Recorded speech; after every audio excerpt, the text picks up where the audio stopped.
চৈত্র মাসের শেষ বিকেলের আকাশটা আজ বড়ই তামাটে বর্ণ ধারণ করেছে। পেঁজা তুলোর মেঘগুলো স্থির হয়ে আছে দক্ষিণ কলকাতার আকাশে। জানলার বাইরে থেকে একটা ভ্যাপসা গরমের ঝাপটা আসছে। আমি টেবিলের উপর পা তুলে দিয়ে বসুমতী পত্রিকাটা পড়ছিলাম। ব্যোমকেশ উল্টো দিকের চেয়ারে বসে গভীর মনোযোগ দিয়ে তার নখ কাটছে। ওর এই নখ কাটার ভঙ্গি দেখলে বোঝা যায় ওর মস্তিষ্কের কোষে কোষে কোনো জটিল চিন্তার জাল বোনা হচ্ছে। হঠাৎ ব্যোমকেশ মুখ না তুলেই প্রশ্ন করল, তুমি কি কখনো ভেবে দেখেছো মানুষ কেন তার শেষ বয়সে এসে ঈশ্বরের চেয়েও বেশি ধর্মীয় প্রতিষ্ঠানের ওপর ভরসা করতে শুরু করে? আমি পত্রিকা থেকে চোখ সরিয়ে বললাম, কেন বলো তো? হঠাৎ এই দার্শনিক প্রশ্ন। ব্যোমকেশ একটা কাটা নখ ফুঁ দিয়ে উড়িয়ে দিয়ে বলল, না, বালিগঞ্জের ওই নির্বাণ আশ্রম নামে একটা সংস্থার বিজ্ঞাপন দেখছিলাম। তারা বলছে সর্বস্ব দান করলে নাকি পরম শান্তি পাওয়া যায়। আচ্ছা, শান্তি কি টাকায় কেনা যায়, নাকি শান্তির আড়ালে লুকিয়ে থাকে অন্য কোনো উদ্দেশ্য? তোমার কি মনে হয়? আমি হাসলাম। তুমি চিরকালই সন্দেহবাতিক। শান্তি কেনা যাক বা না যাক, অনেকে হয়তো একাকিত্ব গোচাতে ওখানে যায়। ব্যোমকেশ কিছু বলতে যাচ্ছিল, এমন সময় পুঁটিরাম ঘরে ঢুকলো। ওর হাতে একটা ভিজিটিং কার্ড। ব্যোমকেশ কার্ডটা হাতে নিয়ে ভ্রু কুঁচকে বিড়বিড় করে পড়ল, হিমাদ্রি সেন, বিএসসি এমএ। নিচে ছোট করে লেখা আছে সহকারী সম্পাদক, ঐতিহাসিক সভার মুখপাত্র। ব্যোমকেশ পুঁটিরামকে ইশারা করলো আগন্তুককে ওপরে নিয়ে আসার জন্য। মিনিট দুয়েকের মধ্যেই ঘরে প্রবেশ করলেন জনৈক ভদ্রলোক। তাঁর বয়স 32-33-এর বেশি নয়। দীর্ঘ চেহারা, গায়ের রং তামাটে, কপালে চিন্তার রেখাগুলো বেশ গভীর। ভদ্রলোকের পরনে একটি ইস্ত্রি করা ধুতি এবং আদ্যির পাঞ্জাবি। পাঞ্জাবির হাতাগুলো কবজি পর্যন্ত বোতাম দেওয়া, কিন্তু বাম হাতের হাতাটা সামান্য কুঁচকে আছে। তার চোখে পুরু লেন্সের চশমা, যার আড়ালে থাকা চোখ দুটো যেন সারাক্ষণ কিছু একটা খুঁজে বেড়াচ্ছে। তার চলন বলন রুচি মার্জিত, যা একজন শিক্ষিত মধ্যবিত্ত বাঙালির পরিচয় দেয়। ব্যোমকেশ স্মিত হেসে বলল, আসুন হিমাদ্রি বাবু, বসুন। পুঁটিরামের উদ্দেশ্যে ব্যোমকেশ উচ্চৈঃস্বরে বলল, পুটিরাম, এক কাপ চা দিও। হিমাদ্রিবাবু ধপ করে সোফায় বসে পড়লেন। তাঁর কপালে বিন্দু বিন্দু ঘাম। রুমাল দিয়ে কপাল মুছে তিনি বললেন, না ব্যোমকেশবাবু, চা খাওয়ার মতো মানসিক অবস্থা আমার নেই। আমি এক ঘোর বিপদে পড়ে আপনার কাছে এসেছি। আমি নীলরতন সেনের ভাইপো। ব্যোমকেশ চেয়ারে হেলান দিয়ে বসল। নীলরতন সেন মানে সেই ভূতত্ত্ববিদ যিনি তিব্বত অভিযান গিয়েছিলেন? হিমাদ্রিবাবু অবাক হলেন। আপনি তাকে চেনেন? ব্যোমকেশ বলল, ব্যক্তিগতভাবে না, তবে বছর 10 আগে ওনার একটা গবেষণাপত্র পড়েছিলাম। তা কি হয়েছে ওনার? হিমাদ্রিবাবু কাঁপানো গলায় বললেন, কাকা গত পরশু বিকেল থেকে নিখোঁজ। তিনি রোজ বিকেলে বালিগঞ্জ পার্কের দিকে হাঁটতে যেতেন। ঠিক 5টায় বেরোতেন, 6:30টায় ফিরতেন। কিন্তু পরশু বিকেল থেকে আর ফেরেননি। পুলিশে গিয়েছিলাম, তারা ডায়েরি নিয়েছে ঠিকই, কিন্তু গুরুত্ব দিচ্ছে না। বলছে বৃদ্ধ মানুষ, হয়তো মেমোরি লস হয়েছে বা কারো সঙ্গে কোথাও গিয়েছেন। কিন্তু আমি জানি কাকা খুব গোছানো মানুষ ছিলেন, তার স্মৃতিশক্তি প্রখর ছিল। ব্যোমকেশ এক দৃষ্টিতে হিমাদ্রিবাবুর দিকে তাকিয়ে রইল। তারপর ধীর গলায় বলল, নিখোঁজ হওয়ার আগে তার আচরণ কি কোনো অস্বাভাবিকতা লক্ষ্য করেছিলেন? কোনো বিশেষ ঘটনা বা কিছু? হিমাদ্রিবাবু একটু ইতস্তত করে বললেন, ঘটনা একটা ঘটেছে ব্যোমকেশবাবু। নিখোঁজ হওয়ার ঠিক 2 দিন আগে তিনি আমাকে ডেকে বলেছিলেন যে তার পৈতৃক বসতবাড়ি এবং ব্যাংকের সমস্ত জমানো টাকা তিনি ওই নির্বাণ আশ্রমকে উইল করে দিয়েছেন। অথচ আমি তার একমাত্র আত্মীয়। এই সিদ্ধান্ত তিনি কেন নিলেন কেন আমাকে বঞ্চিত করলেন আমি কিছুই বুঝতে পারছি না। কাকা তো কোনোদিন ধর্মের দিকে ঝোঁকেননি। ব্যোমকেশ পাইপটা বের করে তাতে তামাক ভরতে ভরতে বলল, হুম, তা সম্পত্তির পরিমাণ কত হতে পারে? কম করে 10-12 লক্ষ টাকা তো বটে। এছাড়া বালিগঞ্জের ওই পুরনো অট্টালিকাটার বাজার মূল্যও অনেক। হিমাদ্রিবাবু থামলেন, তারপর রুমাল দিয়ে আবার কপালের ঘাম মুছে শুকনো গলায় বললেন, আমি কি আপনার সাহায্য আশা করতে পারি ব্যোমকেশবাবু? টাকার অভাব হবে না ব্যোমকেশবাবু। কাকা আমাকে কিছু টাকা আলাদা দিয়ে গিয়েছিলেন আমার পড়াশোনার জন্য, আর সেখান থেকেই আমি আপনাকে পারিশ্রমিক মিটিয়ে দেব।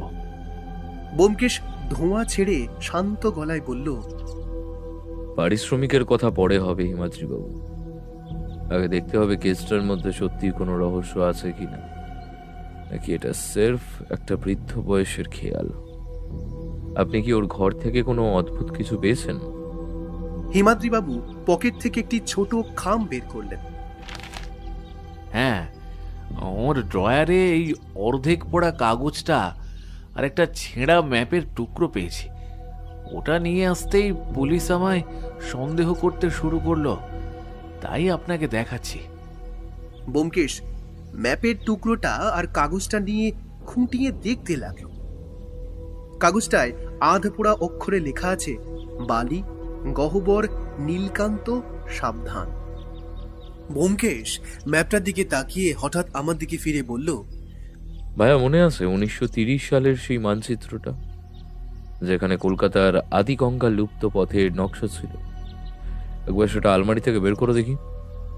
আমি ম্যাপটা নিয়ে আসতেই ব্যোমকেশ দুটো কাগজ পাশাপাশি রাখল। তারপর হিমাদ্রিবাবুর দিকে তাকিয়ে তীক্ষ্ণ গলায় প্রশ্ন করল, আপনার কাকা ইদানিং বাড়িতে কোনো মিস্ত্রি ডেকেছিলেন বা বাগানে কোনো কাজ করিয়েছেন? হিমাদ্রিবাবু থতমত খেয়ে বললেন, হ্যাঁ, 3-4 আগে 2 লোক এসেছিল, বলেছিল পাইপলাইনের সমস্যা। কাকা ওদের নিয়ে বাগানের পেছনের দিকে অনেকক্ষণ ছিলেন। ব্যোমকেশ উঠে দাঁড়ালো না, বরং আরো আরাম করে বসল। সে মুচকি হেসে বলল, রহস্যের গন্ধটা কিন্তু আমি এখান থেকেই পাচ্ছি হিমাদ্রিবাবু। আপনি আজ যান, কাল সকালে আমি আপনার বালিগঞ্জের বাড়িতে আসব। তবে তার আগে আমাকে এই নির্বাণ আশ্রম সম্পর্কে কিছু খোঁজ খবর নিতে হবে। তদন্তের আগে আমি অন্ধের মতো হাত ছাড়াতে ভালোবাসি না। কিছু যুক্তিযুক্ত বিষয় আমার জানা দরকার। হিমাদ্রিবাবু যেন কিছুটা আশ্বস্ত হলেন। তিনি বিদায় নেওয়ার পর ব্যোমকেশ জানলার বাইরে তাকিয়ে রইল। আমি বললাম, কি মনে হচ্ছে ব্যোমকেশ? তুমি কি ভাবছো, এই নির্বাণ আশ্রম কি সত্যি সম্পত্তি হাতানোর জন্য বৃদ্ধকে সরিয়ে দিয়েছে? মানে তুমি দুটো বিষয়কে কি একই সাথে যোগ করতে চাইছো? ব্যোমকেশ ধীর গলায় বলল, পৃথিবীতে মহৎ কাজের আড়ালে সবচেয়ে বেশি অপরাধ লোকানো থাকে। তবে আমার খটকা অন্য জায়গায়। নীলরতন বাবুর মতো তুখর ভূতত্ত্ববিদ কেন হুট করে আশ্রমকে সম্পত্তি দেবেন? আর ওই নীলকান্ত শব্দটা কি কোনো পাথরের নাম নাকি কোনো ব্যক্তির? কাল সকালে বালিগঞ্জে গেলেই বোঝা যাবে জল কত দূর গড়িয়েছে। আমি দেখলাম ব্যোমকেশের চোখে সেই পরিচিত শিকারী চাউনি ফুটে উঠেছে। তবে আমার মনের মধ্যে একটা প্রশ্ন উকি দিচ্ছিল, যেটা জিজ্ঞেস করেই ফেললাম, আচ্ছা তুমি কি করে আন্দাজ করলে যে নীলরতন বাবুর বাড়িতে কোনো পাইপ লাইনের কাজ হতে পারে? ব্যোমকেশ খানিকটা দীর্ঘশ্বাস ছেড়ে বলল, খুব সহজ ব্যাপার। হিমাদ্রিবাবুর কাকা পেশায় একজন ভূতত্ত্ববিদ, এবং সেই আধপড়া কাগজে গহ্বর শব্দটি দেখে কিছুটা অনুমান হয় যে একজন মাটির বিশেষজ্ঞ যখন নিখোঁজ হন এবং তার ঘরে মাটির নিচের নকশা পাওয়া যায়, তখন মাটির সাথে কোনো না কোনো রহস্য অবশ্যই জড়িয়ে আছে। তাই কিছুটা অনুমানের ভিত্তিতে জিজ্ঞেস করলাম, আর সেই সন্দেহটা সত্যি প্রমাণিত হলো। পরদিন সকালে আকাশ পরিষ্কার, বৃষ্টির রেশ কেটে গিয়ে এক রোদেলা সকালের সূচনা হয়েছে। আমি আর ব্যোমকেশ সকালের জল খাবার শেষ করে তৈরি হচ্ছি। এমন সময় আলমারি থেকে তার সেই বিশেষ আতস কাঁচটা পকেটে পুরল ব্যোমকেশ। আমি হেসে বললাম, ব্যোমকেশ, কাল রাতে তুমি নির্বাণ আশ্রম নিয়ে কিছু একটা ভাবছিলে, আজ কি ওখানেই হানা দেবে নাকি? ব্যোমকেশ পাঞ্জাবির বোতাম লাগাতে লাগাতে শান্ত গলায় বলল, হিমাদ্রিবাবু যখন বললেন যে তার কাকা স্রেফ দুদিনের মাথায় সব সম্পত্তি তার অখ্যাত আশ্রমকে দিয়ে দিলেন, তখনই খটকাটা লেগেছে। নীলরতনবাবুর মতো একজন যুক্তিবাদী বৈজ্ঞানিক কি হুট করে মোক্ষ লাভের আশায় সব দান করে দেবেন? নিশ্চয়ই আশ্রমের কেউ তার উপর প্রভাব বিস্তার করেছিল। তবে সেখানে যাওয়ার আগে অকুস্থলটা দেখা একবার দরকার। আমরা ট্যাক্সি করে বালিগঞ্জ প্লেসের সেই বাড়ির সামনে এসে পৌঁছালাম। বাড়িটা বিশাল, কিন্তু অযত্নে জরাজীর্ণ। নোনা ধরা দেওয়াল আর বড় বড় আগাছা বলে দিচ্ছে যে একসময় এখানে জৌলুস থাকলেও এখন তা ফিকে হয়ে গেছে। হিমাদ্রিবাবু গেটেই আমাদের জন্য অপেক্ষা করছিলেন। তাঁর মুখ কালকের চেয়েও বেশি শুকনো। ভেতরে ঢোকার সময় ব্যোমকেশ হঠাৎ দাঁড়িয়ে গেল। সামনের লনে একটা জায়গায় মাটি আলগা হয়ে গেছে। ব্যোমকেশ নিচু হয়ে মাটির উপর হাত রাখল। তারপর হিমাদ্রিবাবুকে জিজ্ঞেস করলো, হিমাদ্রিবাবু, আপনি কাল বলেছিলেন না যে পাইপ লাইনের জন্য মিস্ত্রি এসেছিল? তারা কি এই জায়গাটা খুঁড়েছিল? হিমাদ্রিবাবু মাথা নাড়লেন। না ব্যোমকেশবাবু, ওরা তো পেছনের বাগানে কাজ করছিল। এটা বোধহয় আজ সকালেই কেউ খুঁড়েছে, আমি তো খেয়ালই করিনি। ব্যোমকেশ কিছু না বলে ভেতরে প্রবেশ করল। তবে আমার মনের মধ্যে প্রশ্নটা রয়েই গেল, বাড়ির সামনে ঢুকতেই এত বড় ওলট পালট হয়েছে, অথচ হিমাদ্রিবাবু জানেন না। এটাও হতে পারে। তাহলে কি তিনি সারাদিনে একবারও ঘর থেকে বের হননি? যা হোক, আমি আর কিছু জিজ্ঞেস না করে ব্যোমকেশের পিছু নিলাম। নীলরতন বাবুর পড়ার ঘরটি দোতলায়। ঘরটি বই আর পাথরের নমুনায় ঠাসা। ঘরের চারপাশটা খুব খুঁটিয়ে দেখতে লাগলো ব্যোমকেশ। টেবিলের ওপরে একটা ডায়েরি খোলাই ছিল, যার শেষ পাতাটা ছিল ছেঁড়া। ব্যোমকেশ ডায়েরিটা হাতে নিয়ে হঠাৎ জিজ্ঞেস করলো, আপনার কাকার কি কোনো বিশেষ শখ ছিল, মানে বিভিন্ন পাথর সংগ্রহের বাইরেও? হিমাদ্রিবাবু কিছুক্ষণ ভেবে বললেন, কাকা পুরনো দিনের মুদ্রা বা কয়েন জমাতে ভালোবাসতেন। ওর একটা ছোট সিন্ধুক আছে ওই কোণে, কিন্তু চাবিটা খুঁজে পাওয়া যাচ্ছে না। ব্যোমকেশ সিন্দুকটার সামনে গিয়ে দাঁড়ালো। বেশ মজবুত পেটা লোহার সিন্ধুক।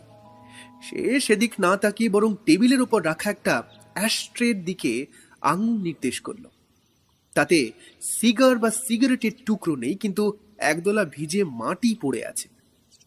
ব্যোমকেশ মাটিটা তুলে নিয়ে টিপে দেখল, আর নাকের কাছে নিয়ে কিছু একটা বোঝার চেষ্টা করতে লাগলো।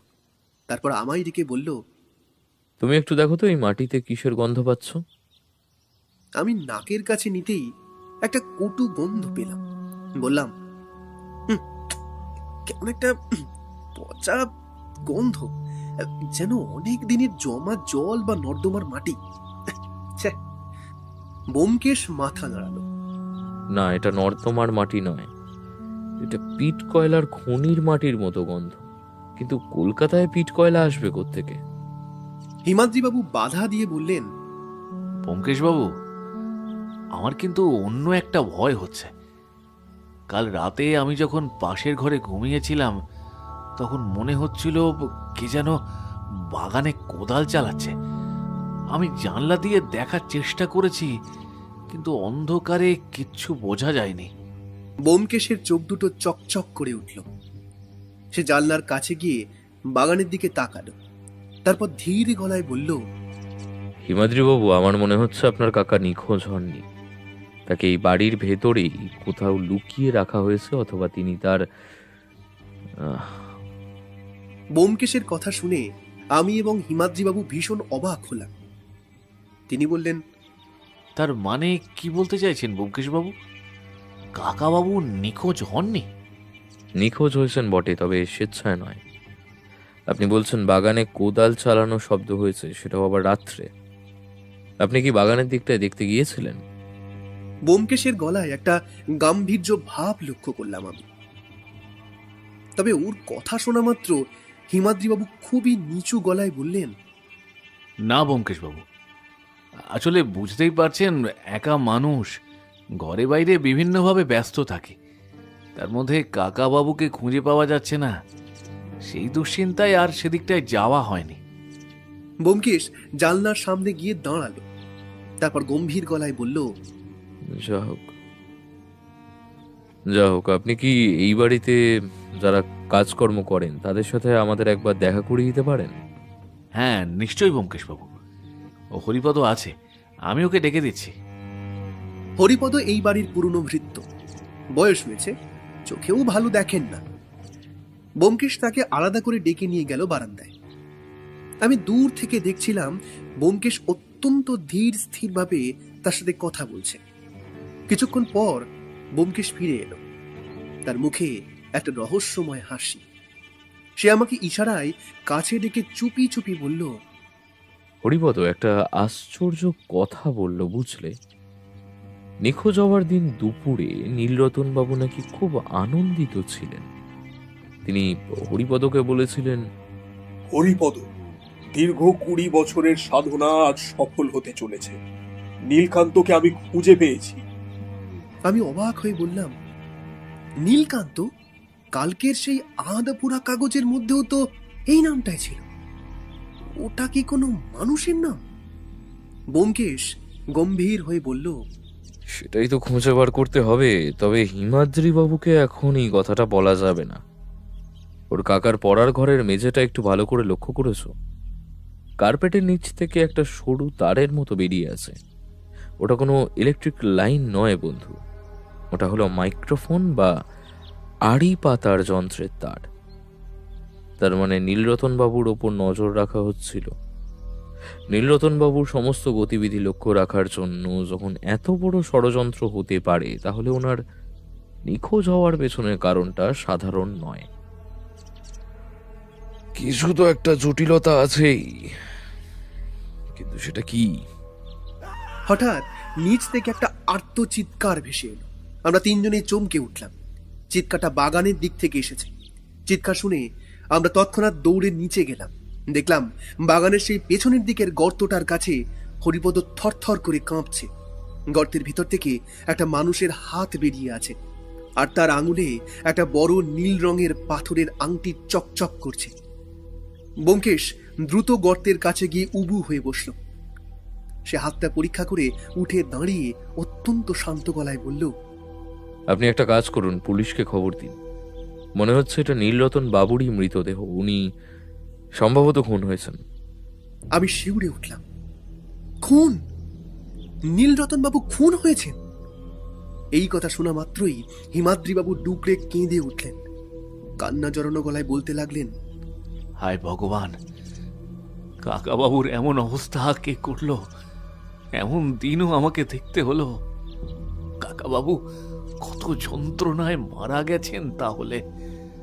ব্যোমকেশ আমার দিকে তাকিয়ে ম্লান মুখে বলল, খুন তো বটেই, তবে মর্মান্তিক বিষয়টা কি জানো? নীলরতন বাবুকে সম্ভবত জ্যান্ত অবস্থাতে মাটি চাপা দেওয়া হয়েছে, আর তাই তিনি বাঁচার চেষ্টা করেছিলেন, যার ফলে গর্ত থেকে হাতটা বেরিয়ে আছে। একটা জিনিস খেয়াল করেছো? নীলরতন বাবুর আঙুলে একটা আংটি দেখা যাচ্ছে। আংটিটা অতি সস্তার কাঁচের, কিন্তু এত সম্পত্তি থাকতেও এটা উনি পড়ে আছেন কেন?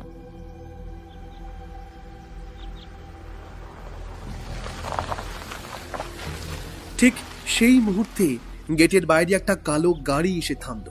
পুলিশের গাড়ি নয়, এটা কোনো আশ্রমের গাড়ি। গাড়ির গায়ে বড় করে লেখা নির্বাণ আশ্রম। গাড়ি থেকে নামলেন গেরুয়া বসনধারী এক সৌম্য দর্শন ব্যক্তি। তার চোখে মুখে এক অদ্ভুত প্রশান্তি। তাকে দেখে অপরাধিত দূরস্থান অতি বড় নাস্তিকও হয়তো শ্রদ্ধায় মাথা নত করবেন।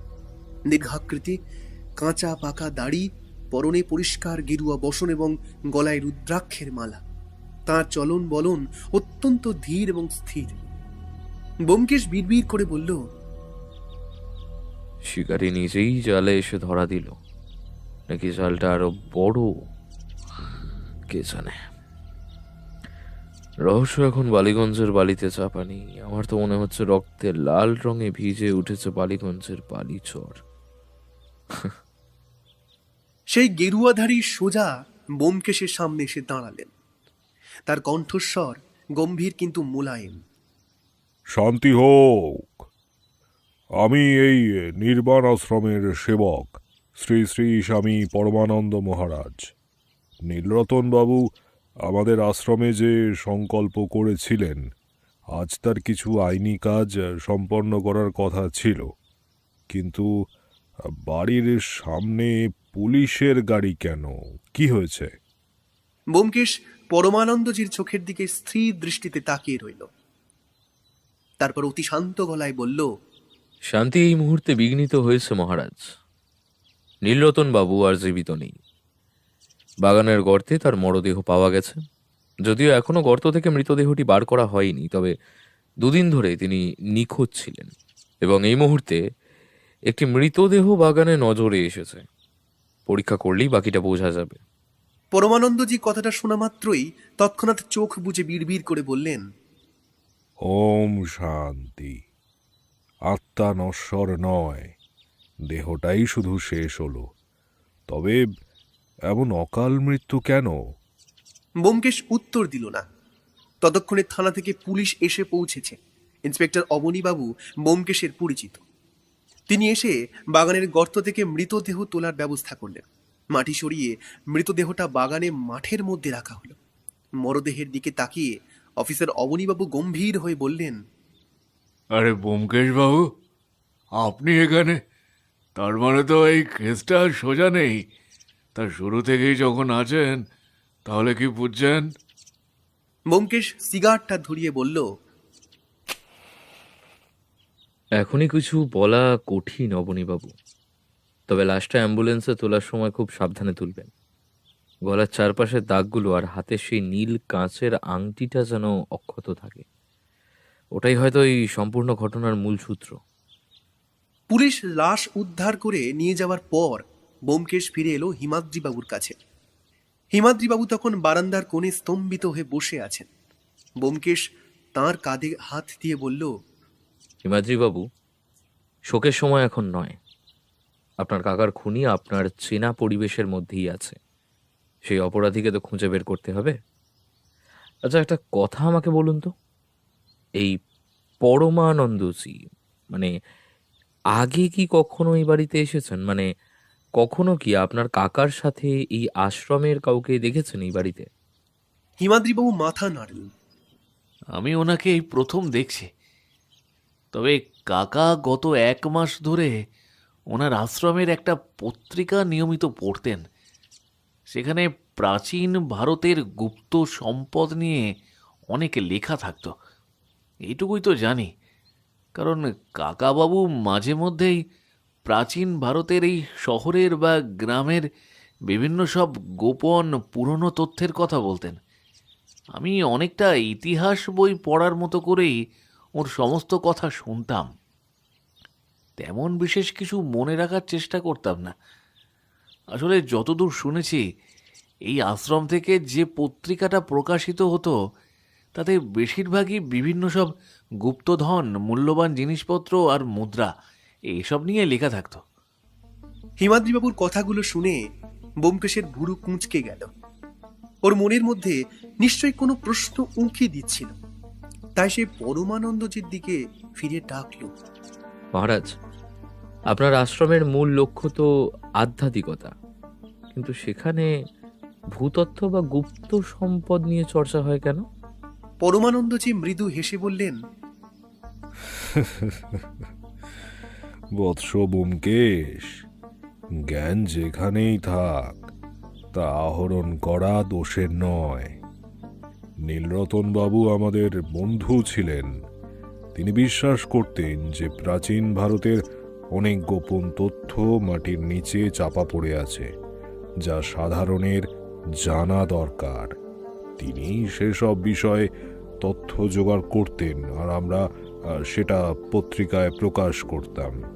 সত্যি মাঝে মাঝে ভাবলে অবাক লাগে, আমাদের ভারতবর্ষ ধন সম্পদ ও ঐতিহ্যে কতখানি সমৃদ্ধ ছিল।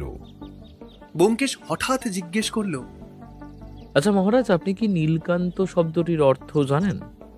এই প্রশ্নে পরমানন্দজির সৌম্য মুখে প্রথমবার একটা অস্বস্তির রেখা ফুটে উঠল।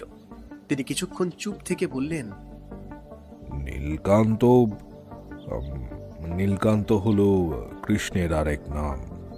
আবার এটি একটি মূল্যবান রত্নও বটে। কেন বলুন তো? ব্যোমকেশ পকেট থেকে সে আধ পোড়া কাগজের টুকরোটা বের করে দেখালো। আপনার শিষ্যের ড্রয়ারে এটি পাওয়া গেছে। তাতে একটা সাবধান বাণীও লেখা ছিল। পরমানন্দজি কাগজটি দেখে খানিকটা অগ্রাহ্যের সাথেই বললেন, এটা হয়তো কোনো পুরনো পুঁথির অংশ হবে। অবশ্য আমি এ বিষয়ে কিছু জানি না। আজ আসি ব্যোমকেশ বাবু। নীলরতন বাবুর আত্মার শান্তির জন্য আশ্রমে প্রার্থনা করব। অসমাপ্ত কাজটা পরে সমাপ্ত করার ব্যবস্থা করতে হবে। তবে যতক্ষণ না নীলরতন বাবুর শ্রাদ্ধানুষ্ঠান সম্পন্ন হচ্ছে ততক্ষণ অপেক্ষা করা ছাড়া উপায় নেই। কথাগুলো বলেই তিনি ধীর পায়ে গাড়িতে উঠে বসলেন। গাড়িটা চলে যাবার পর ব্যোমকেশ আমাকে বলল, তুমি খেয়াল করেছো, লোকটা একবারও লাশটা দেখার আগ্রহ দেখালো না।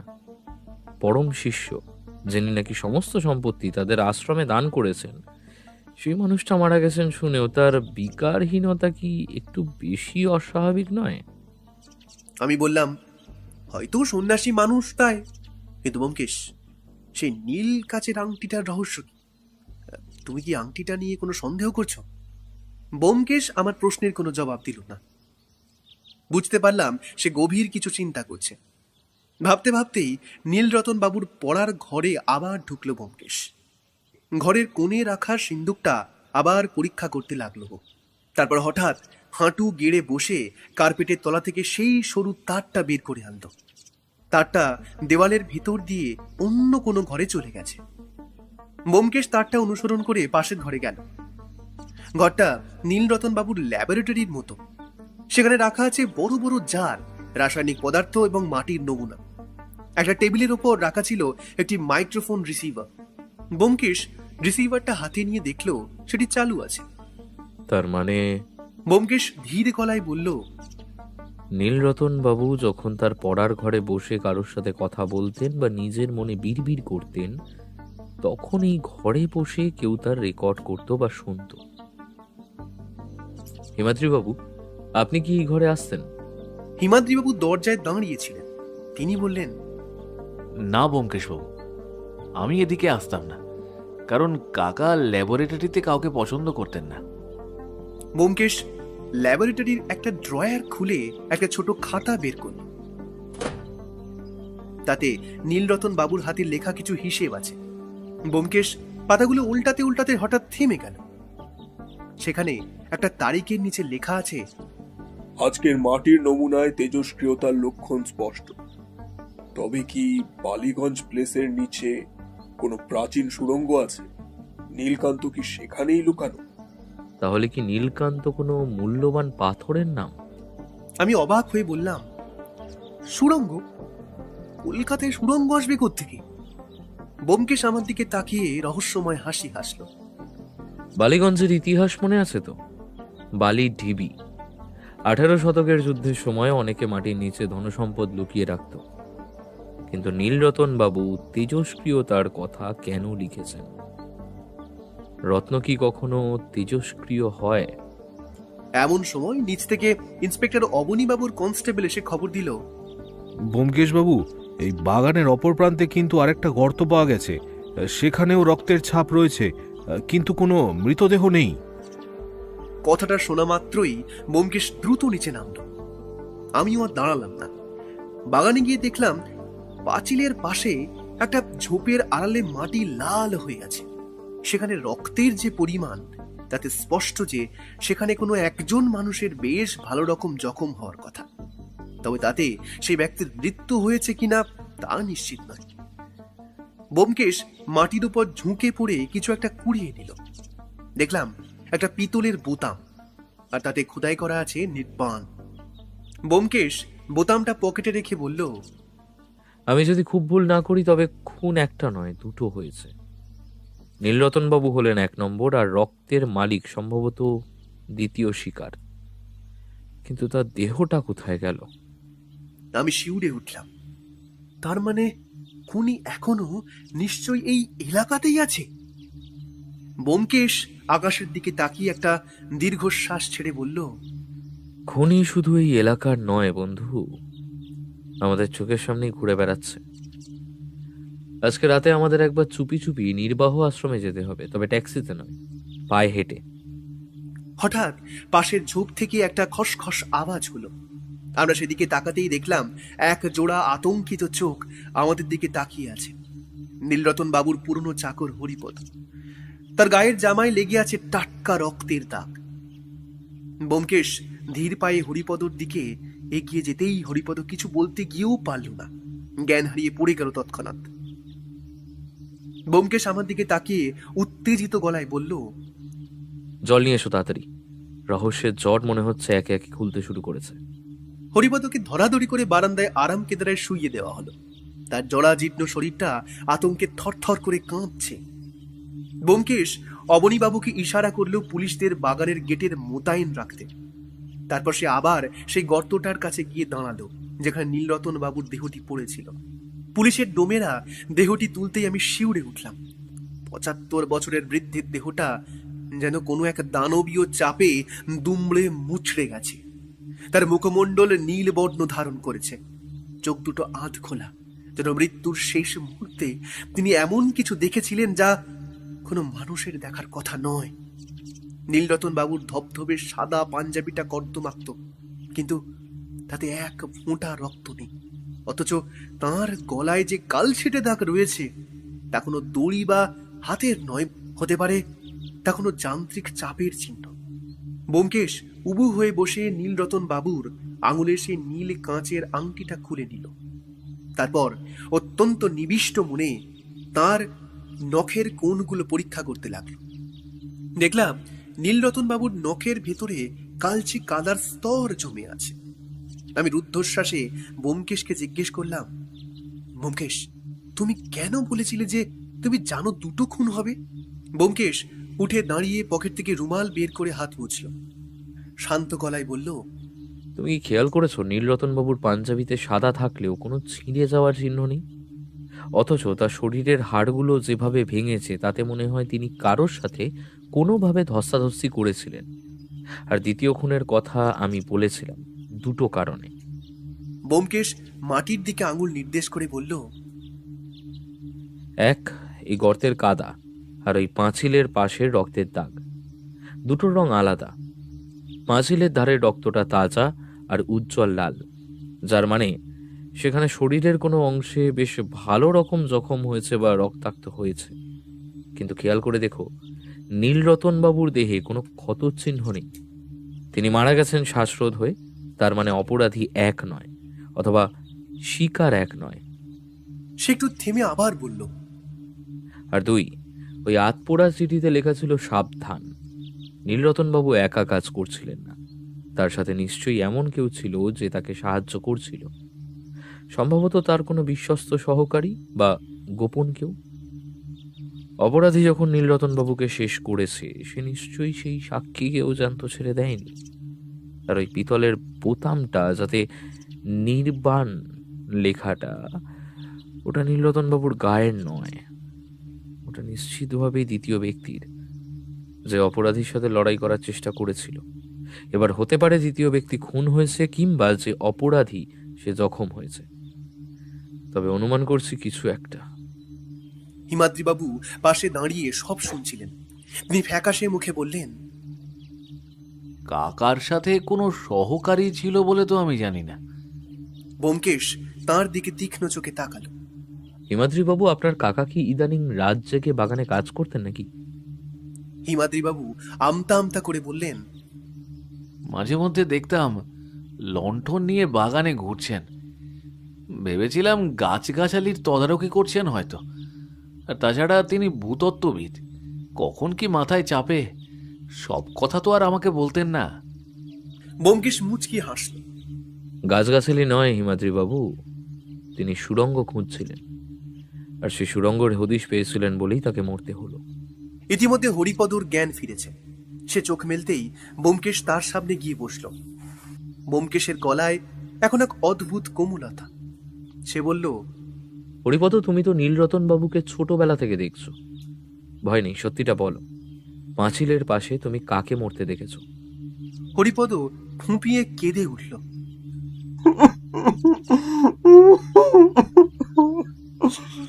বাবু, বাবু ওটা বলাই ছিল।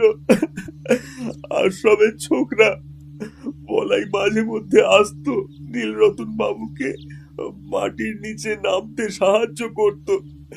পরশু রাতে আমি জানলা দিয়ে দেখলাম কালো পোশাক পরা একজন মানুষ বলাইয়ের গলায় একটা তার পেঁচিয়ে টান দিল।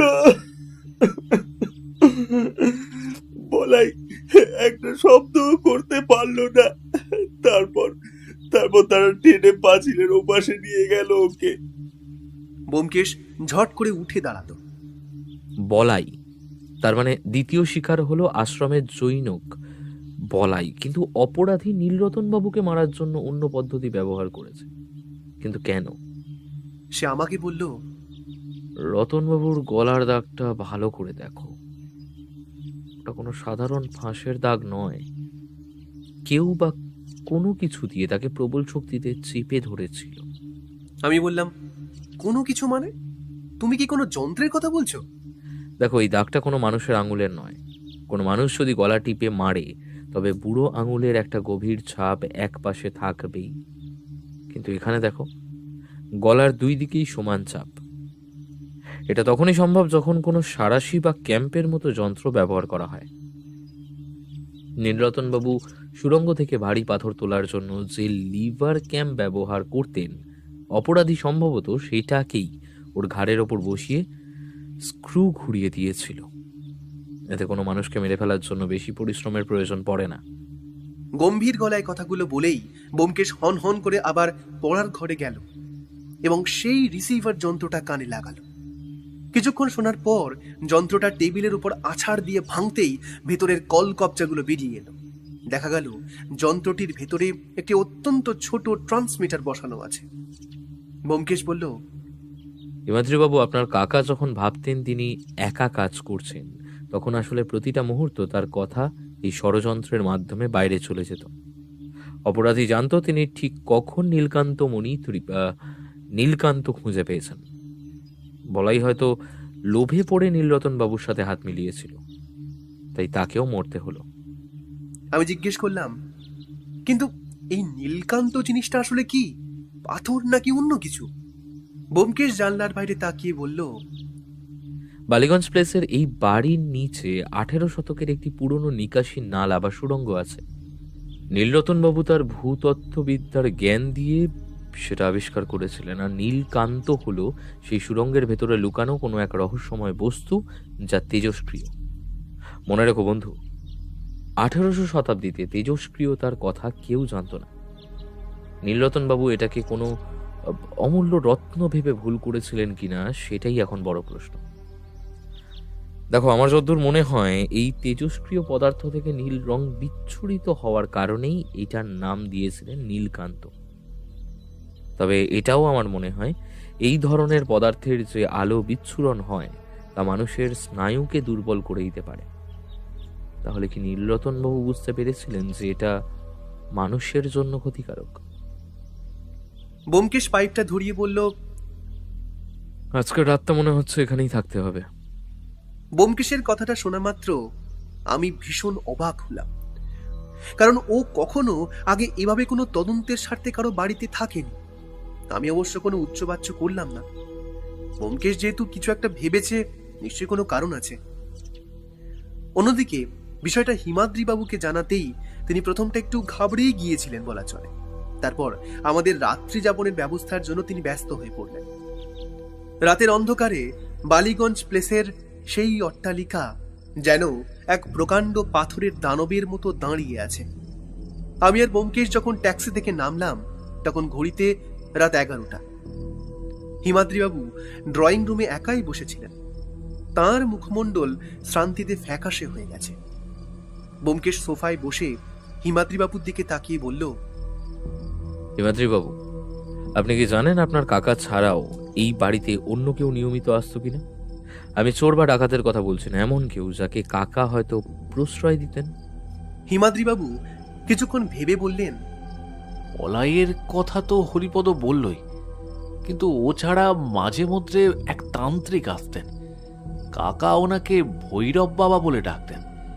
তবে কাকা তো বিজ্ঞান মনস্ক মানুষ ছিলেন, তাই তান্ত্রিকের প্রতি এই টানটা আমার খুব অদ্ভুত লাগতো। ব্যোমকেশ মৃদু হাসল।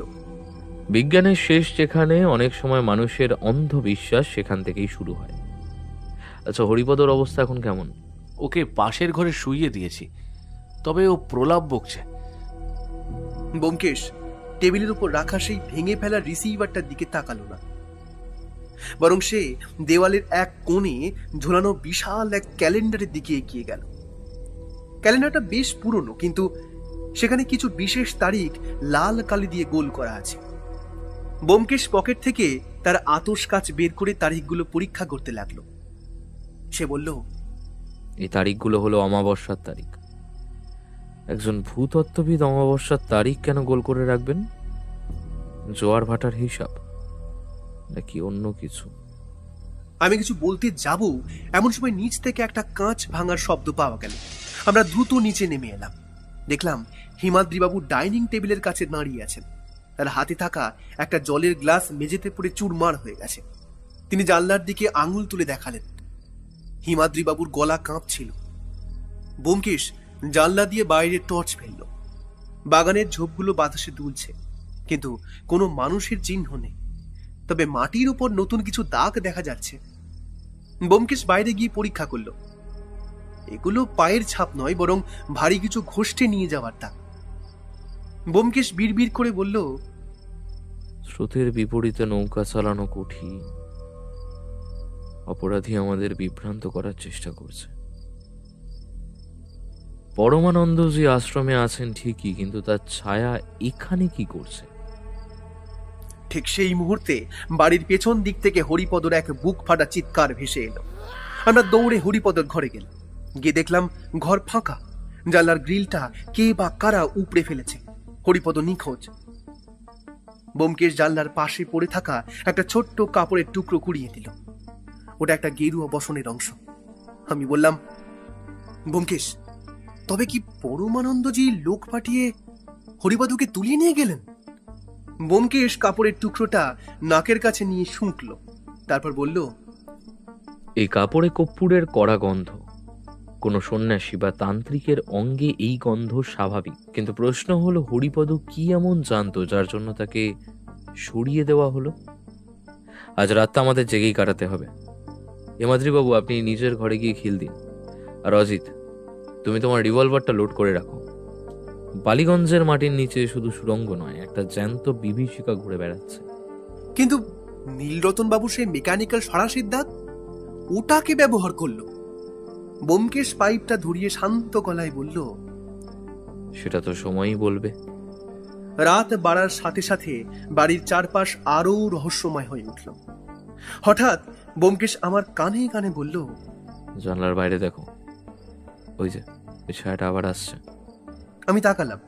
একটা দীর্ঘদেহী অবয়ব বাগানের মাঝখান দিয়ে ধীর পায়ে হেঁটে আসছে।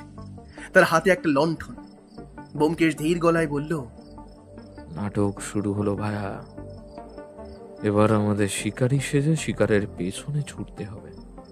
রাতের নিস্তব্ধতা চিরে সে নীল লণ্ঠনের আলোটা বাগানের অন্ধকার কোণগুলোতে অদ্ভুত সব ছায়া তৈরি করছিল। জানলার ওপাশে দাঁড়িয়ে আমি আর ব্যোমকেশ দুজনেই পাথরের মূর্তির মতো স্থির। অবয়বটা ধীর পায়ে এগোচ্ছে। তার হাঁটার ধরনে একটা ছন্দ আছে, যেন সে এই বাগানের প্রতিটা ইঞ্চির সাথে পরিচিত। ব্যোমকেশ ফিসফিস করে বলল, জুতো খুলে হাতে নাও। আমাদের এমন ভাবে এগোতে হবে যাতে বাতাসের শব্দও আমাদের পায়ের আওয়াজকে ঢেকে দেয়। আমরা নিঃশব্দে জানলা গুলে বাগানে নাম। সে নীল আলোটা এখন বাগানের একদম শেষ প্রান্তে, যেখানে সেই পুরনো আমলের পাঁচিল আর ঘন ঝোপঝাড় রয়েছে। হঠাৎ আলোটা স্থির হয়ে গেল। আমরা এক একটা গাছের আড়ালে গা ঢাকা দিয়ে সামনে এগোলাম। দেখলাম অবয়বটা নিচু হয়ে মাটির উপর কিছু একটা খুঁজছে। তারপর সে পকেট থেকে একটা ছোট বাঁশি বের করে খুব নিচু সুরে একটা অদ্ভুত শব্দ করল। আশ্চর্যের বিষয় হলো সেই শব্দের কয়েক মুহূর্ত পরেই ঝোপের আড়াল থেকে আরেকটা ছায়া বেরিয়ে এলো। দ্বিতীয় অবয়বটার পরনে ছিল পুলিশের উর্দির মতো কিছু একটা। তারা দুজনে খুব নিচু স্বরে কথা বলছিল। ব্যোমকেশ আমার কানে মুখ ঠেকিয়ে বলল, লক্ষ্য করো, লণ্ঠনধারী ব্যক্তিটি ওই সন্ন্যাসী পরমানন্দ নন। এর উচ্চতা অনেক কম এবং কাঁধের হাড় একটু বেশি উঁচু। ঠিক তখনই লণ্ঠনের আলোটা সে দ্বিতীয় ব্যক্তির মুখে পড়ল। আমি দেখে চমকে উঠলাম। এ তো ইন্সপেক্টর অবনীবাবুর কনস্টেবলদের একজন। তবে কি পুলিশের ভেতরেও অপরাধীর চর ঢুকে আছে? হঠাৎ সে নীল আলোটা নিভে গেল। ঘুটঘুটে অন্ধকারে আমরা কিছুক্ষণ দাঁড়িয়ে রইলাম। কোনো সাড়া শব্দ নেই। ব্যোমকেশ পকেট থেকে তার শক্তিশালী টর্চটা বের করে সজোরে জ্বালল, কিন্তু সেখানে কেউ নেই। জায়গাটা একেবারে ফাঁকা। শুধু মাটির উপর সেই নীলরতন বাবুর ল্যাবরেটরিতে দেখা পচা কাদার মতো একতাল কাদা পড়ে আছে। ব্যোমকেশ মাটির দিকে টর্চ ফেলে বলল, এরা কোনো সাধারণ মানুষ নয়, এরা সুড়ঙ্গ পথের বিশেষজ্ঞ। এই যে এই কাদা দেখছো, এটা কেবল সুড়ঙ্গের গভীর অংশেই পাওয়া যায়। আমরা বাড়ির ভেতরে ফিরে এলাম। হিমাদ্রিবাবু তখনও তার ঘরে খিল দিয়ে আছেন। ব্যোমকেশ সোফায় বসে পাইপটা ধরিয়ে গভীর চিন্তায় মগ্ন হল। কিছুক্ষণ পর সে বলল, একটা হিসেব মিলছে না। নীলরতন বাবু যখন মারা যান তখন তার হাতে সেই নীল কাঁচের আংটিটা ছিল, কিন্তু এত বড় মাপের একজন মানুষ সাধারণ কাঁচের আংটি পরবেন কেন? দেখো, যতদূর মনে হচ্ছে এই আংটি নীলরতন বাবুর হতে পারে না। আমি বললাম, হয়তো খুনি ইচ্ছে করেই আমাদের বিভ্রান্ত করতে ওই আংটিটা নীলরতন বাবুর আঙুলে পরিয়ে দিয়েছে। ব্যোমকেশ মাথা নাড়ল। না, সেটা খুব কাঁচা কাজ হতো। আমার মনে হচ্ছে এই খেলায় তিনটে পক্ষ আছে। এক, নীলরতন বাবু সম্পত্তি চায়। দ্বিতীয় পক্ষ সেই রহস্যময় নীলকান্ত রত্ন বা তেজস্ক্রিয় বস্তুটি চায়। আর তৃতীয় পক্ষ যারা পর্দার আড়াল থেকে এই দুপক্ষকেই নাচিয়ে দিচ্ছে। ভোর হওয়ার ঠিক আগে ব্যোমকেশ আমাকে বলল, চলো একবার সেই পুরনো শিব মন্দিরটা দেখে আসি যার কথা হিমাদ্রি বলছিলেন। আমার মনে হচ্ছে ওই মন্দিরের ভিত্তি আর এই বাড়ির সুড়ঙ্গ কোথাও গিয়ে মিলেছে। মন্দিরের কথাটা তুমিই প্রথম তুলেছিলে ব্যোমকেশ। আচ্ছা, তুমি কাল ভৈরব মন্দিরের বিষয়টা কোথায় শুনলে? না মানে, নীলরতন বাবুর ঘরে কি এমন কিছু দেখেছিলে যেখানে কাল ভৈরব মন্দিরের বিষয়ে কিছু লেখা ছিল? ব্যোমকেশকে এই প্রশ্নটা আমার আগে করা উচিত ছিল, তবে আচমকা মনে পড়তেই কৌতূহল ধরে রাখতে পারলাম না। বালিগঞ্জ প্লেসে সেই অভিশপ্ত বাড়ির ঘড়িতে তখন রাত 3টে। চারিদিকের নিস্তব্ধতা যেন পাথরের মতো ভারী হয়ে চেপে বসেছে আমাদের বুকের উপর। ব্যোমকেশ সোফায় বসে একটা অদ্ভুত শান্তিতে পাইপ টানছে, কিন্তু ওর চোখের মণি দুটো স্থির হয়ে আছে জানলার বাইরে, যেখানে বাগানের অন্ধকারের ভেতর কাল ভৈরব মন্দিরের চূড়াটা অস্পষ্টভাবে দেখা যাচ্ছে। আমি রিভলভারটা পাশে রেখে সোফায় হেলান দিয়ে বললাম, তুমি কাল ভৈরব মন্দিরের কথা কেন তুললে সেটা তো পরিষ্কার হল।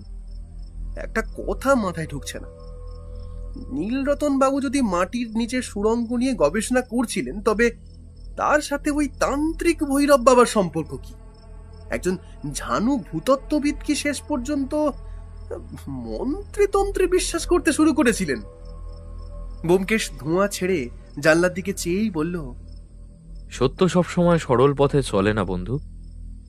নীলরতনবাবু বিজ্ঞানী ছিলেন ঠিকই, কিন্তু তিনি তিব্বত অভিযানে গিয়েছিলেন।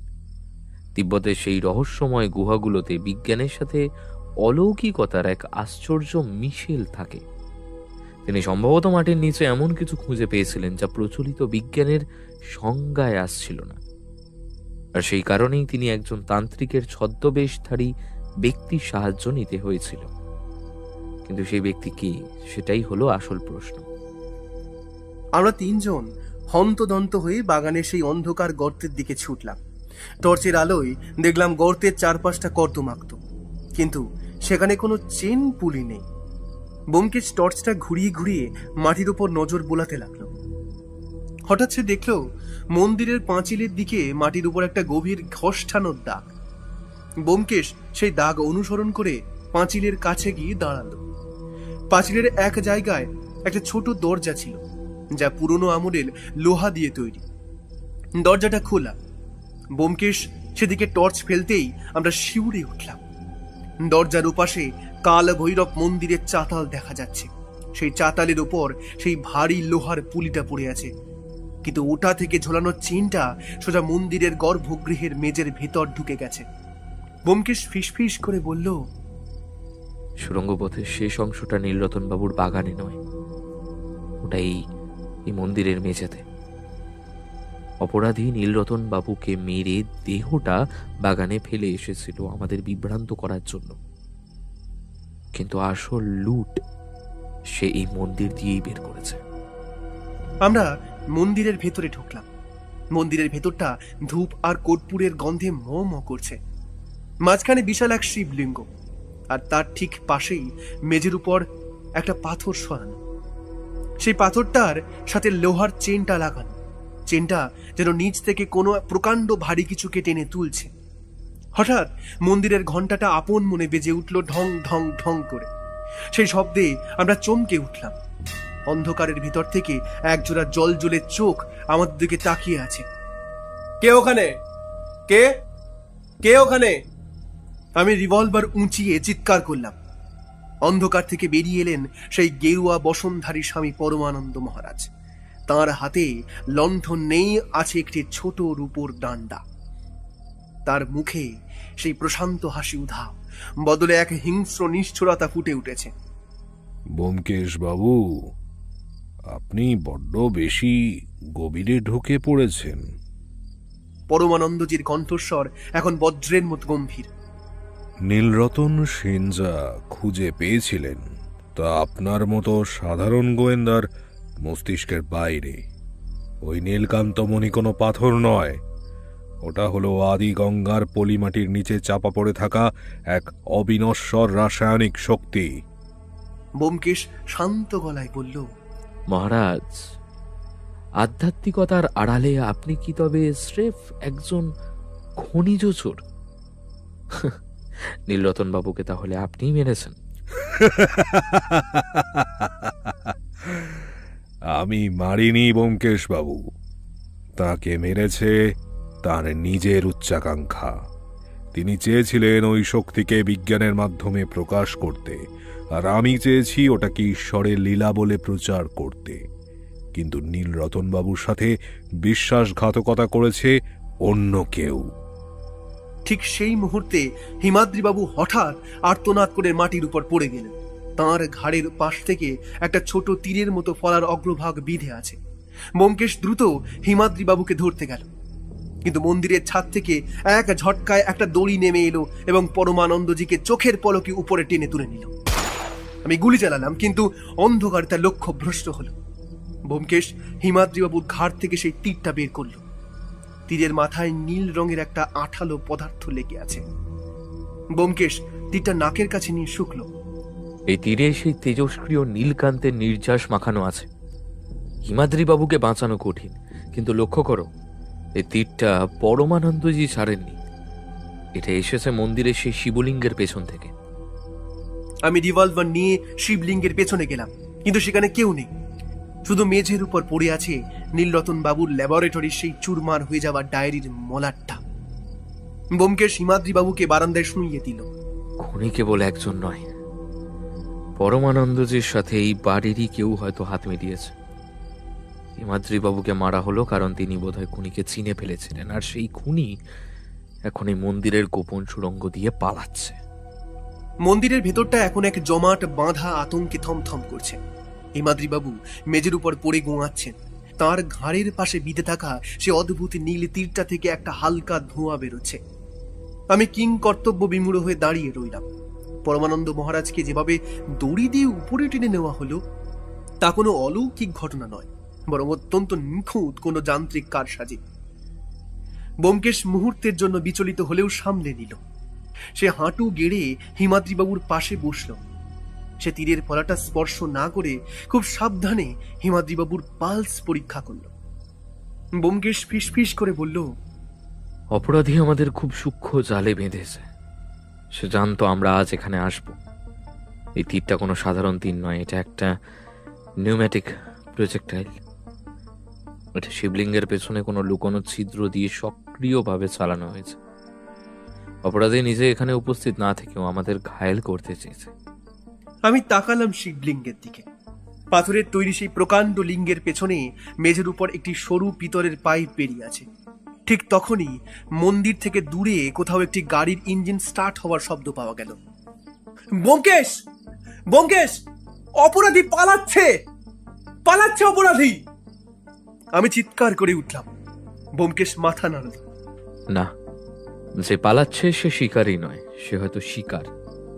তুমি এখানে হিমাদ্রি বাবুর কাছে থাকো, আমি আসছি। ব্যোমকেশ টর্চ হাতে নিয়ে দ্রুত মন্দিরের পেছনের সেই সুড়ঙ্গের মুখে ঝুঁকে পড়ল। সে ভেতরে না নেমে টর্চের আলো ফেলে কিছু একটা খুঁটিয়ে দেখতে লাগলো। মিনিট দুয়েক পর সে ফিরে এলো। তার হাতে একটি নীল রঙের কাচের জারের ভাঙা টুকরো। সেই নীল কাচের টুকরোটা পকেটে পুরে আমার সামনে এসে দাঁড়ালো ব্যোমকেশ। হিমাদ্রিবাবু তখন যন্ত্রণায় অস্ফুট স্বরে কিছু একটা বলার চেষ্টা করছেন। তার শরীরের নীল আভাটা ধীরে ধীরে ফিকে হয়ে আসছে, কিন্তু শ্বাস প্রশ্বাস অত্যন্ত ক্ষীণ। ব্যোমকেশ বলল, দেরি করার সময় নেই, হিমাদ্রি বাবুকে এক্ষুনি হাসপাতালে পাঠানো দরকার। আমি ইন্সপেক্টর অবনী বাবুকে হুইসেল দিয়ে ডাকছি। তুমি ওর ক্ষতস্থানটা রুমাল দিয়ে শক্ত করে বেঁধে দাও। আমি আগেই অবনী বাবুকে জানিয়ে রেখেছিলাম যে আমরা এখানে আসছি, সংকেত পেলেই তিনি চলে আসবেন। অবনীবাবু পুলিশ বাহিনী নিয়ে মন্দিরে এসে পৌঁছালেন। হিমাদ্রিবাবুকে স্ট্রেচারে করে নিয়ে যাওয়ার ব্যবস্থা করার পর অবনীবাবু গম্ভীর গলায় বললেন, ব্যোমকেশ বাবু, এ তো রীতিমতো রণক্ষেত্র। পরমানন্দ তো চোখের সামনে অদৃশ্য হয়ে গেল, আর হিমাদ্রি বাবু মরতে বসেছেন। আপনি কি খুনিকে চিনতে পেরেছেন? ব্যোমকেশ পাইপটা ধরিয়ে শান্ত গলায় বলল, খুনিকে চেনা এত কঠিন নয় অবনীবাবু, কিন্তু তার উদ্দেশ্য আর পদ্ধতিটা বোঝা দরকার। এই যে নীল কাঁচের জারের টুকরোটা দেখছেন, এতে এমন এক ধরনের রাসায়নিক ছিল যা বাতাসের সংস্পর্শে এলে এক ধরনের নীল আলোর ইলিউশন বা ভ্রম তৈরি করে। পরমানন্দ মহারাজ কোনো তান্ত্রিক শক্তিতে উপরে ওঠেননি, বরং শিবলিঙ্গের পেছনের ওই মেকানিক্যাল পুলিটা ব্যবহার করেছেন। কিন্তু প্রশ্ন হলো, পুলিটা চালালো কে? আমি অবাক হয়ে বললাম, কেন? পরমানন্দ নিজে কি ওটা চালাতে পারেন না? ব্যোমকেশ মাথা নাড়ল। না বন্ধু, ওটা নিচ থেকে বা ওপর থেকে অন্য কারোর অপারেট করার কথা। অবনীবাবু, আপনার কনস্টেবলদের বলুন মন্দিরের ছাদ আর এই সুরঙ্গের গোপন আলিন্দগুলি ভালো করে তল্লাশি করতে। ঘাতক এখনো ওই মন্দির চত্বরের ছেড়ে বেরোতে পারেনি। পুলিশ যখন তল্লাশিতে ব্যস্ত, ব্যোমকেশ আমাকে নিয়ে আবার সেই শিবলিঙ্গের পেছনের সুড়ঙ্গের কাছে গেল। সে মাটির উপর টর্চ ফেলে কিছু একটা দেখল। সেখানে একজোড়া পায়ের ছাপ, কাদামাখা এবং আকারে বেশ ছোট। ব্যোমকেশ ফিসফিস করে বলল, লজিকটা মেলাও। নীলরতন বাবুকে যে গর্তে পাওয়া গিয়েছিল সেখানে কাদা ছিল এক ধরনের, আর এখানে পায়ের ছাপ যে কাদার তা হলো বাগানের পুকুর ধারের কাদা। এই পায়ের ছাপ কোনো সন্ন্যাসীর নয়, কারণ সন্ন্যাসীরা খড়ম বা চুটি পরেন, কিন্তু এই ছাপটা বুট জুতোর। বুট জুতো? তবে কি কোনো পুলিশ কর্মী এর সাথে জড়িত? ব্যোমকেশ উত্তর দিল না। সে সুড়ঙ্গের ভেতরে নেমে গেল। আমি রিভলভার হাতে পিছু নিলাম। সুড়ঙ্গটা খুব বেশি গভীর নয়, কিন্তু অত্যন্ত সরু। কয়েক হাত এগোতেই আমরা একটা লোহার দরজার সামনে এসে দাঁড়ালাম। দরজাটা বাইরে থেকে বন্ধ। ব্যোমকেশ ধাক্কা দিতেই সেটা খুলে গেল। সামনে যা দেখলাম তাতে আমরা স্তম্ভিত। এটা নীলরতন বাবুর ল্যাবরেটরির একদম নিচের তলা। সেখানে টেবিলের ওপর রাখা আছে সেই নিখোঁজ হওয়া মেকানিক্যাল ক্ল্যাম্প বা সাঁড়াশিটা, আর তার পাশেই পড়ে আছে নীলরতন বাবুর সেই ডায়েরির বাকি অংশটুকু। ব্যোমকেশ ডায়েরিটা তুলে নিয়ে পড়তে লাগলো। পড়তে পড়তে তার চোখ দুটো উজ্জ্বল হয়ে উঠল। সে বলল, রহস্য সমাধান হয়ে গেছে। নীলরতন বাবু কোনো রত্ন পাননি। তিনি পেয়েছিলেন এই সুরঙ্গের ভেতরে থাকা একটি বিশেষ খনিজ উৎস, যা দিয়ে অত্যন্ত শক্তিশালী বিস্ফোরক করা সম্ভব। পরমানন্দ তার দলবল সেই সূত্রটা চাইছিল, কিন্তু নীলরতন বাবু সেটা দিতে অস্বীকার করায় তাকে ওই সাঁড়াশি দিয়ে শ্বাসরোধ করে মারা হয়। কিন্তু খুনি কে? পরমানন্দ তো পালাতে সাহায্য করেছে মাত্র। ব্যোমকেশ ডায়েরির শেষ পাতাটা আমার সামনে ধরল। সেখানে লেখা আছে, বলাই আজ খুব উত্তেজিত। সে বারবার বলছে নীলকান্ত হাতছাড়া করা যাবে না। আমি ওকে বিশ্বাস করে ভুল করলাম কি? বলাই, যাকে আমরা দ্বিতীয় শিকার ভেবেছিলাম, সে আসলে মরেনি। হরিপদও যা দেখেছিল তা ছিল একটি সাজানো নাটক। বলাই ছদ্মবেশে এই বাড়িতেই ছিল, আর হিমাদ্রিবাবু যখন মন্দিরে আমাদের নিয়ে এলেন, বলাই জানতো তার উপস্থিতিতে কাজ হাসিল হবে না, তাই তাকে তীর মেরে সরিয়ে দেওয়া হলো। হঠাৎ ল্যাবরেটরির ওপরের তলায় একটা ভারী পতনের শব্দ হলো। আমরা দ্রুত ওপরে উঠে এলাম। দেখলাম অবনীবাবুর কনস্টেবলরা একজনকে জাপটে ধরেছে। লোকটা পুলিশেরই উর্দি পড়েছিল, কিন্তু তার মুখটা অচেনা। ব্যোমকেশ তার সামনে গিয়ে দাঁড়ালো। কি হে বলাইবাবু, পুলিশের উর্দিটা তো ভালোই জুটিয়েছ, কিন্তু নীলরতন বাবুর ওই আংটিটা তার আঙুলে পড়াতে গিয়ে যে নিজের হাতের ছাপ ওর গলার কালছিটিতে ফেলে এসেছো, সেটা খেয়াল করনি? বলাই নামের সেই যুবকটি ধরা পড়ে গিয়ে হিংস্রভাবে হাসতে লাগলো। সে বলল, নীলকান্তমণি আমার প্রাপ্য ছিল। বুড়োটা ওটা নষ্ট করে দিতে চেয়েছিল, তাই ওকে সরালাম। ব্যোমকেশ অবনীবাবুর দিকে ফিরে বলল, অবনীবাবু একে হাজতে নিয়ে যান, আর পরমানন্দ মহারাজকে ধরার জন্য আশ্রম ঘেরাও করুন। তিনি বেশি দূর যেতে পারবেন না। ভোর হওয়ার আলো ফুটেছে। বালিগঞ্জ প্লেসের সেই অভিশপ্ত বাড়ির সামনে দাঁড়িয়ে ব্যোমকেশ একটা দীর্ঘ শ্বাস ছাড়ল। আমি বললাম, ব্যোমকেশ, হিমাদ্রিবাবু বাঁচবেন তো? ব্যোমকেশ বলল, হ্যাঁ, ভেতরে বিষটা মারাত্মক ছিল না, ওটা ছিল স্রেফ সংজ্ঞাহীন করার ওষুধ। অপরাধী চেয়েছিল আমরা তাকে নিয়ে ব্যস্ত থাকি আর সে সুড়ঙ্গ দিয়ে পালিয়ে যায়, কিন্তু আইনের হাত সুড়ঙ্গের চেয়েও লম্বা। আমরা ট্যাক্সির দিকে এগোলাম। বালিগঞ্জের রহস্যের সমাধান হলো ঠিকই, কিন্তু নীলরতন বাবুর মতো একজন জ্ঞান তপস্বীর অকাল মৃত্যু আমাদের মনে একটা বিষাদের ছায়া রেখে গেল। ট্যাক্সিটা বালিগঞ্জ ছাড়িয়ে পার্ক স্ট্রিটের দিকে এগোতেই আমি আর ধৈর্য ধরে রাখতে পারলাম না। ব্যোমকেশ জানলার বাইরে তাকিয়ে তখন পাইপ ধরাচ্ছে। আমি বললাম, সবই তো হলো ব্যোমকেশ, কিন্তু আমার মনের ভেতর কয়েকটা প্রশ্ন বিছুটির মতো কামড়াচ্ছে। ব্যোমকেশ মৃদু হাসল। বলো, তোমার ওকালতি ছাড়া তো সত্যান্বেষীর ডায়েরি পূর্ণ হয় না। কি কি খটকা লাগছে? আমি গুছিয়ে নিয়ে বললাম, প্রথমত উইলের ব্যাপারটা। নীলরতন বাবু তো স্বেচ্ছায় আশ্রমকে সব লিখে দিয়েছিলেন, তবে পরমানন্দ বা বলাই কেন তাকে মরতে বাধ্য করলো? শান্তিতে থাকলেই তো তাঁরা নীলরতন বাবুর মৃত্যুর পর আইনি পথে সব পেতেন। ব্যোমকেশ ধোঁয়া ছেড়ে বলল, এখানেই নীলরতন বাবুর বুদ্ধির কাছে ওরা হেরে গিয়েছিল। হিমাদ্রি বাবু যে উইলের খসড়াটা আমায় দেখিয়েছিলেন, তাতে একটা অদ্ভুত শর্ত ছিল।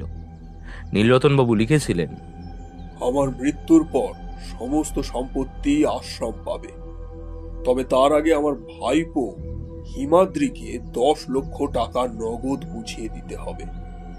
পরমানন্দ জানতো যে এত টাকা দেওয়ার ক্ষমতা ওদের নেই, তাই ওরা হিমাদ্রিকে সরাবার চেষ্টা করেছিল আর নীলরতন বাবুকে বাধ্য করেছিল উইলের ওই শর্তটা বদলে দিতে। নীলরতন বাবু রাজি হননি বলেই ওরা হিংস্র হয়ে ওঠে। বুঝেছি, কিন্তু হরিপদর বয়ান, সে তো বলল বলাইকে সে মরতে দেখেছে, অথচ বলাই তো দিব্যি পুলিশের উর্দি পরে আমাদের সামনে ঘুরছিল। হরিপদ বৃদ্ধ মানুষ, চোখে কম দেখেন। সে রাতে যা দেখেছিল তা ছিল বলাই আর পরমানন্দের সাজানো নাটক।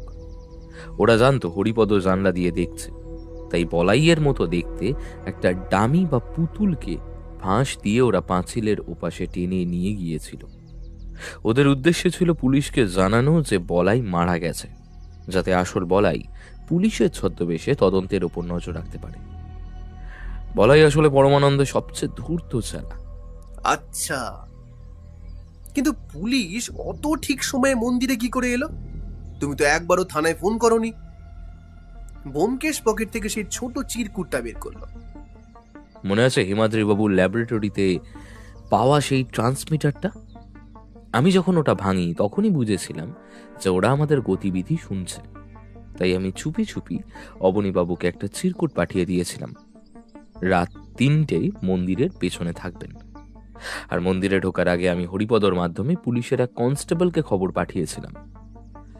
আসলে সত্যান্বেষণে নামলে আগে ভাগে ঘুটি সাজিয়ে রাখতে হয়। আমি শেষ প্রশ্নটা করলাম, কিন্তু হিমাদ্রি, সে তো নিজের কাকার বাড়িতেই ছিল, অথচ সে কিছুই জানতো না। সে কি সত্যিই নির্দোষ?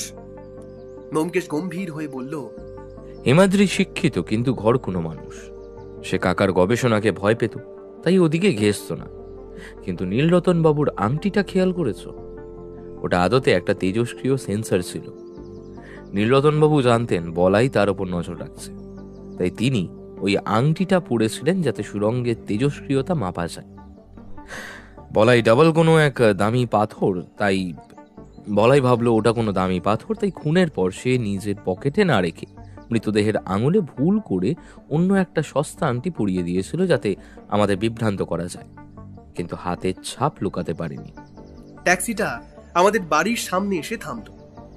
ব্যোমকেশ ট্যাক্সি থেকে নেমে আকাশের দিকে তাকিয়ে বলল, নীলকান্তমণি রত্ন নয়, ওটা ছিল একটা ভয়ঙ্কর আবিষ্কার। নীলরতনবাবু ওটা মাটির নিচেই বিলীন করতে চেয়েছিলেন, কিন্তু লোভী মানুষ তাকে ইতিহাস হতে দিল না। আমি বুঝলাম ব্যোমকেশের তীক্ষ্ণ বুদ্ধির কাছে বালিগঞ্জের বালির স্তর কোনো বাধা হতে পারেনি। সত্য সত্যি কাচের মতো স্বচ্ছ, শুধু দেখার চোখ থাকা যায়। ট্যাক্সিটা যখন আমাদের বাড়ির গলিতে ঢুকছে, আমি ব্যোমকেশের দিকে তাকিয়ে বললাম, সবই তো বুঝলাম ব্যোমকেশ, কিন্তু ওই দ্বিতীয় গর্ত আর পাঁচিলের ধারে রক্তের দাগ, ওটা কিসের জন্য? তুমি তো বললে খুন একটাই হয়েছে, তবে অত রক্ত এলো কোত্থেকে? ব্যোমকেশ মৃদু হাসল, পাইপটা নামিয়ে এসে বলল, ওটা ছিল বলাইয়ের সবচেয়ে সুতুর চাল। হরিপদকে একটা নাটকটা দেখানো হয়েছিল, অর্থাৎ বলাইকে ফাঁস দিয়ে মেরে ফেলা হচ্ছে, সেটাকে পুলিশের চোখে বিশ্বাসযোগ্য করার জন্যই ওই রক্তের আয়োজন। আমি অবাক হয়ে বললাম, তার মানে ওটা মানুষের রক্ত নয়? ব্যোমকেশ মাথা নাড়ল। না, ওটা ছিল কসাইখানা থেকে আনা কোনো পশুর রক্ত। বলাই আর পরমানন্দ জানত যে পুলিশ বা আমি বাগানে তল্লাশি করবই, তাই ওরা আগে ভাগে একটা দ্বিতীয় গর্ত খুঁড়ে সেখানে প্রচুর রক্ত ছড়িয়ে রেখেছিল। উদ্দেশ্য ছিল দুটো: পুলিশ যেন নিশ্চিত হয় যে বলাই খুন হয়েছে এবং তার মৃতদেহ গুম করে ফেলা হয়েছে। পুলিশ যেন বলাইয়ের খোঁজ করা বন্ধ করে দিয়ে কেবল লাশের সন্ধানেই সময় নষ্ট করে। এতে বলাইয়ের লাভ হলো এই যে মৃত হিসাবে পুলিশকে তালিকাভুক্ত হয়ে গেল, আর সেই সুযোগে সে নির্ভয়ে পুলিশের উর্দি পড়ে আমাদের আশেপাশে চরবৃত্তি করতে শুরু করলো। যাকে সবাই মৃত বলে জানে, কেউ তাকে সন্দেহ করবে না। এটাই ছিল ওর লজিক। আমি খানিকক্ষণ ভেবে বললাম, আর ওই পিতলের বোতাম যাতে নির্বাণ লেখা ছিল, ওটা তুমি রক্তের পাশে পেয়েছিলে যে? ব্যোমকেশ পকেট থেকে বোতাম বের করে দেখাল। ওটাও ইচ্ছে করেই ফেলা হয়েছিল। ওরা চেয়েছিল আমরা যেন সরাসরি নির্বাণ আশ্রমকে সন্দেহ করি, কিন্তু পরমানন্দ এতটাও কাঁচা লোক নন যে নিজের অপরাধের চিহ্ন ওভাবে ফেলে যাবেন। ওটা আসলে বলাইয়ের পুরনো পোশাকের বোতাম। ওরা চেয়েছিল আমি যেন আশ্রমের ওপর ফোকাস করি, আর সেই ফাঁকে ওরা সুড়ঙ্গ দিয়ে নীলকান্ত বা ওই খনিজ ম্যাপটা সরিয়ে ফেলে। কিন্তু ওরা জানতো না যে আমি ওদের সেই সাজানো রক্তের নমুনার পাশেই বলাইয়ের জ্যান্ত পায়ের ছাপ খুঁজে পেয়েছিলাম। ট্যাক্সি থেকে নামতে নামতে ব্যোমকেশ বলল, রক্ত দিয়ে সত্যকে ঢাকা যায় না, কেবল কিছুক্ষণের জন্য রাঙিয়ে দেওয়া যায়। কিন্তু ব্যোমকেশ, তুমি বুঝলে কি করে ওটা মানুষের রক্ত নয়? আমরা তো সারাদিন হিমাদ্রি বাবুর বাড়িতেই আটকেছিলাম, রক্ত পরীক্ষার সময় কোথায় পেলে? সব সময় ল্যাবরেটরি প্রয়োজন হয় না। মনে আছে আমি পাঁচিলের ধারে ঝুঁকে পড়ে কিছু একটা পরীক্ষা করছিলাম। প্রথমত সেই রক্তের রং, মানুষের রক্ত জমাট বাঁধতে যে গাঢ় খয়েরি রং ধারণ করে, ওই রক্তটা ছিল তার চেয়ে অনেক বেশি কালচে। দ্বিতীয়ত সবচেয়ে বড় প্রমাণ ছিল হচ্ছে পিঁপড়ে। পিঁপড়ে? হ্যাঁ, তুমি যদি খেয়াল করতে দেখতে পেতে ওই চাপ চাপ রক্তের ওপর এক ধরনের বড় বড় কালো পিঁপড়ে আর মাছি ভিড় করেছিল, যা সাধারণত পশুর রক্তের কটু গন্ধে আকৃষ্ট হয়। মানুষের রক্তে লোহা বা হিমোগ্লোবিনের যে গন্ধ থাকে তা পশুর রক্তের চেয়ে আলাদা। আর সবচেয়ে বড় কথা, রক্তের পাশে ঘাসের ওপর কয়েকটা ছোট লোম পড়েছিল। সেগুলো মানুষের নয়, কোনো গবাদি পশু। বলাই কসাইখানা থেকে রক্ত সংগ্রহ করতে গিয়ে তাড়াহুড়ো করে ওই প্রমাণগুলো মুছে ফেলতে পারেনি। ওটা দেখেই আমি নিশ্চিন্ত হয়েছিলাম যে বলাই মরেনি, বরং আমাদের বোকা বানানোর চেষ্টা করছে। সবই তো বুঝলাম, কিন্তু ওই নীল কাচের আংটিটার রহস্য কি? তুমি ওটা নিয়ে এত মাথা ঘামালে কেন? ব্যোমকেশ একটা লম্বা দীর্ঘশ্বাস ফেলল।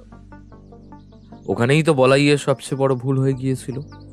নীলরতন বাবু যে আংটিটা পরেছিলেন ওটা কোনো সাধারণ কাঁচ বা দামি রত্ন ছিল না, ওটা ছিল ওর নিজের তৈরি একটা তেজস্ক্রিয় সেন্সর। নীলকান্ত বা ওই খনিজটির তেজস্ক্রিয়তা কতটা শক্তিশালী তা পরীক্ষা করার জন্য তিনি ওটা সব সময় আঙুলে পড়ে থাকতেন। ওটা নীল রঙের বিচ্ছুরণ ঘটিয়ে সতর্ক করত। আমি অবাক হয়ে বললাম, বলাই কি সেটা জানতো? ব্যোমকেশ হাসল।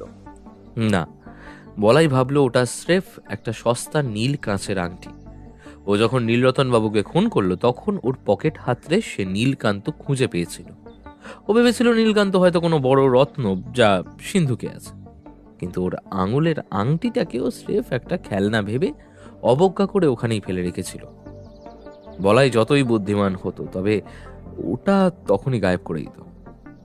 কিন্তু ওই আংটিটাই আমায় বলে দিল যে নীলরতন বাবু খনিজ পদার্থের তেজস্ক্রিয়তা নিয়ে কাজ করছিলেন এবং তিনি তার শিকারের খুব কাছাকাছি পৌঁছে গেছিলেন। আমি মাথা নাড়লাম। আর হিমাদ্রি বাবু, সে কি সত্যিই নির্দোষ? ব্যোমকেশ গম্ভীর হয়ে বলল, হিমাদ্রি শিক্ষিত আর ঘরকুনো মানুষ। সে কাকার গবেষণাকে ভয় পেত, তাই ওদিকে ঘেঁষত না। খুনিরা ওকে মারার চেষ্টা করেছিল কারণ ও বেঁচে থাকলে উইল অনুযায়ী তারা সম্পত্তির পূর্ণ মালিক হতে পারত না। হিমাদ্রি কোনো অপরাধ করেনি, ও কেবল এই মাকড়সার জালের একটা অসহায় শিকার ছিল। ট্যাক্সি থেকে নামতে নামতে ব্যোমকেশ বলল, পরমানন্দ বা বলাই ভেবেছিল আধ্যাত্মিকতা আর পুলিশের উর্দির আড়ালে তারা বেঁচে যাবে, কিন্তু তারা জানতো না যে রক্তের চেয়েও বেশি দাগ রেখে যায় অপরাধীর ডেকে যাওয়া ছোট ছোট পায়ের ছাপ আর বিজ্ঞানের অমোঘ যুক্তি।